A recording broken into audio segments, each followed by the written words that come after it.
Hello guys, তো আজকে রবিবার। তো তোমাদের দাদা ভাই আমার জন্য নাকি খাবার এনেছে। তো আমাকে না জানিয়ে কোনোদিন কিছু আনে না। আমি শুয়েছিলাম, তো ও বলছে যে তোমার জন্য খাবার এনেছি, দেখো ব্যাগেতে। তো আমি তো খুব অবাক হয়ে গেছি যে না জানিয়ে একটা লজেন্সও আনে না, হঠাৎ আজকে তার কি মনে হলো যে আজকে আমার খাবার এনেছে। তো দেখো কি খাবার এনেছে, তোমাদেরকে দেখায়।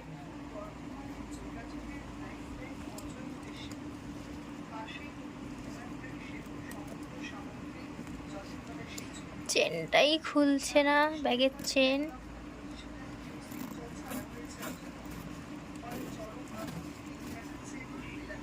তো দেখো এটাতে নেই, এই চেনটা মনে হয়।